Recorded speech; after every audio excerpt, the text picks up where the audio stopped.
So before we go to the demo, I will just summarize, means when should we do a performance testing from cloud? It depends on three factors.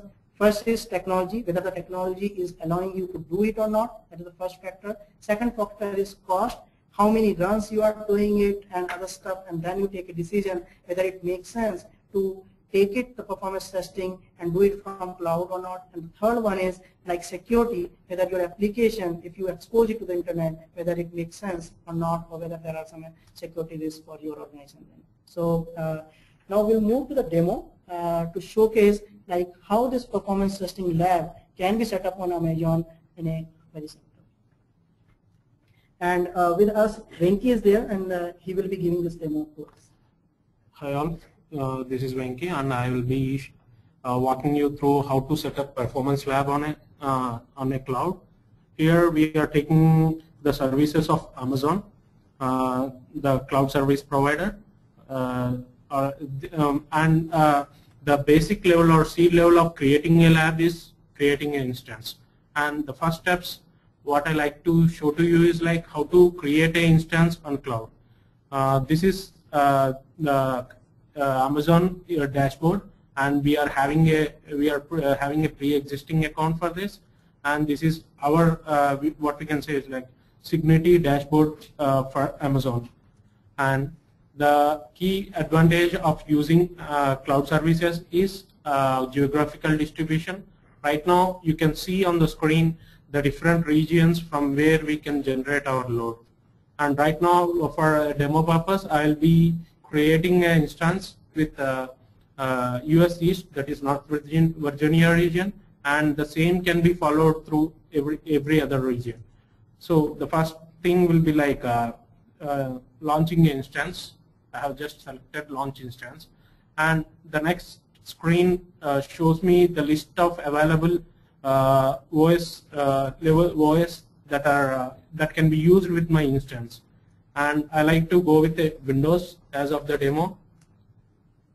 So you can see over here that there are two types of instances are there. On the left hand side there are MyAMIs, and the other one is AWS Marketplace. So what Amazon usually provides is like they have provided this ghost image which they call as AMIs, and then most of the standard configuration that is already there out over there, and we can just select it, and all the softwares with the required configuration settings, you will be as soon as you will use it, it will be ready for you, right? So that's simple.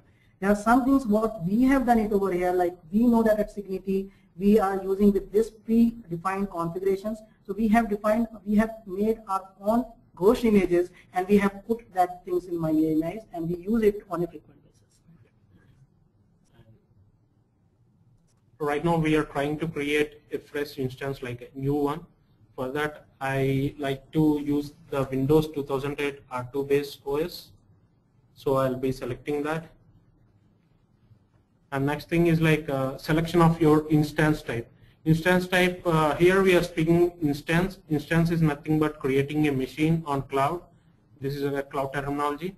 And these are the, right now we are going ahead with micro instance. This is having very less computing powers, up to 2 ECUs, and the memory associated with this particular instance is 0.613 GB, and instance and network performance is very low. I mean, like the network bandwidth associated with this type of instances will be low. But if in a real load generation model, we don't want to use these such instances, as we need to generate high amounts of load.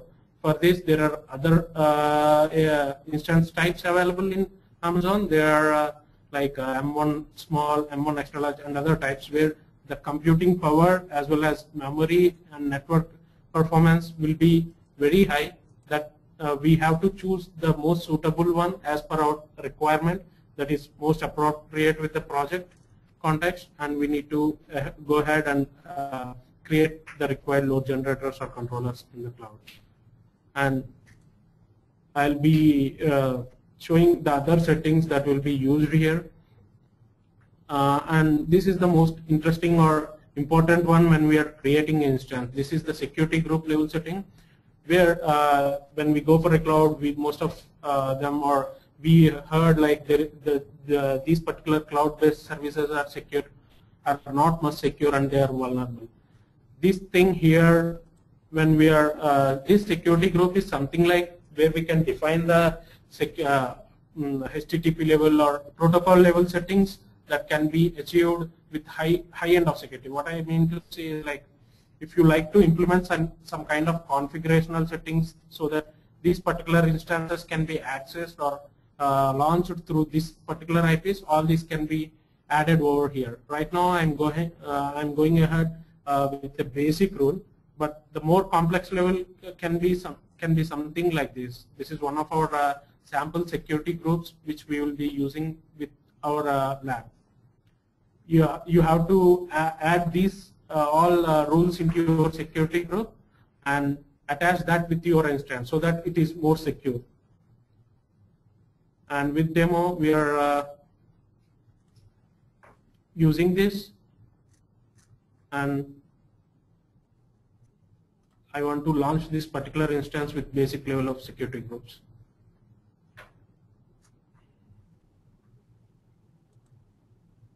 And key pair is something like to provide access to the instances for the from a particular machine. Like if a user is creating an instance, this particular key pair option provides the user to access the instance created by him.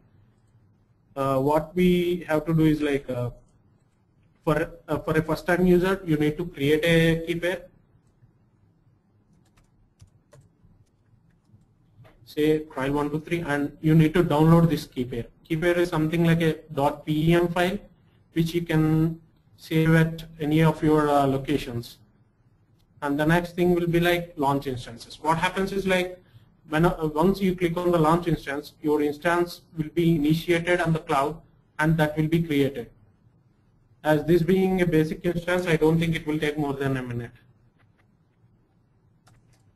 So there are 3 steps. If you see, we have done it from a technical parsing. Like, first one is we have selected the host image that is called AMI over in terms of Amazon Cloud. And then after we selected the AMI, we have set up some kind of security settings or some kind of the rules associated with it. And the last one is we have launched the instance. Basically, it means from a cloud aspect that one of the virtual machine is already set up for us and we can work with that virtual machine. So now you can see that virtual machine which we have created is already ready. And here we can observe the status, in what status the instance created was present. And the first thing, like, these instances will be associated with a IP, public DNS IP, which you can use it to access these particular missions. As this being a newly created mission, you need a key pair to access that one. The process will be like, you need to get Windows password for this mission. In general, for a newly created key pair associated machines, it takes around 5 to 7 minutes appropriately. So I want to show you, like, how we can do that for one of our previously created machines.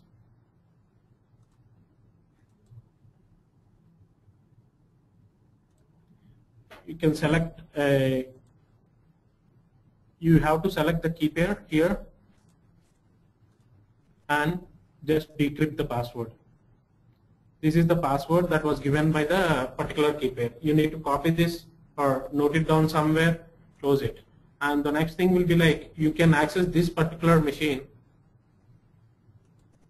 from using RDP session.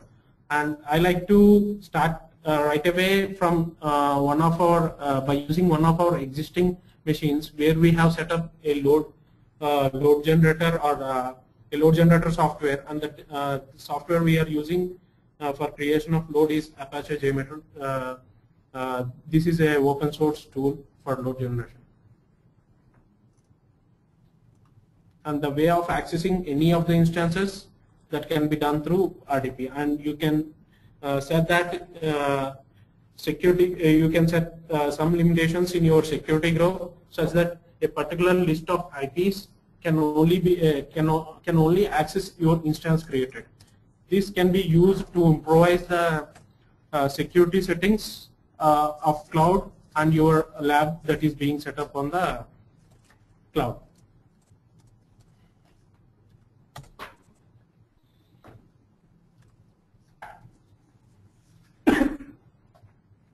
So once we have set up the instances and we are having our own user ID and password, it's like you are connecting to the remote machine, and then once you are connected to the remote machine, you can see that you can do almost everything whatever you can do with the local remote machine. So over here we have already having the software installed, JMeter, and just quickly show that if you need to execute it from JMeter, how it will be. This is the instance that we have created as we shown in the demo, but this was something an hour back, so that we had some pre-existing softwares loaded into it and some sample scripts so that we can show you through demo. And hope you have worked with JMeter, and I know you understand how to execute a script on using JMeter on cloud. These instances are none other than the instances that are desktop that you will be using at your work location. They are nothing more than that. So the tool of the choice of tool is not important over here, but the thing is right now we are using JMeter, but in the same fashion, if you are working with Neoload or if you are working with LoadRunner or any other tools, it will perform another stuff. It's like a different remote machine, and you just need to install it over there. You provide your license key and stuff, and you can generate a load from cloud accordingly.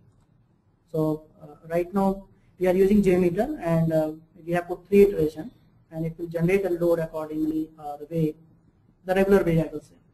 Yes, and if you can see, this will be the way of generating load from cloud using JMeter. But this is, as I said, this is the C level or basic level of creating a lab. And in a real-time scenario, you will nowhere be using a single instances to generate load. For that, we will be using multiple instances, and we will be using controller and generator model. In JMeter, we call that master-slave model. And there are some particular limitation for this. So far means what we have shown in this session is the easiest thing from a demo, like how easy it is to set up a performance testing lab in the cloud. Now for a few minutes we will discuss about what kind of challenges we face, because even if you see that okay, it's very easy to set up the things on cloud, but it's not that straightforward also, because once you start working on it, right, you will face multiple challenges, and we'll try to share some of our already faced challenges and what we have done for that. For example, in this case, we are having a one standalone JMeter session where we can do a performance testing from cloud, right? But let's say if you want to do set up a master-slave model, right? Master-slave model also we can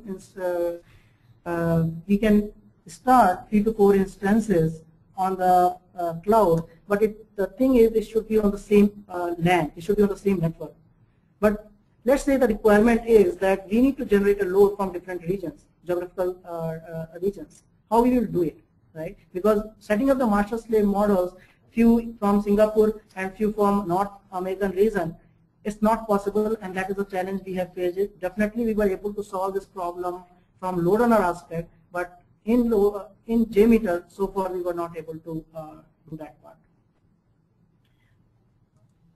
So what we have done is for this testing, we have generated the load from all the standalone machines. Right. So we'll come to some of the challenges which we faced for us, like for the JMeter, definitely when we did it, we could not do it from the multiple regions. So we have set up our standalone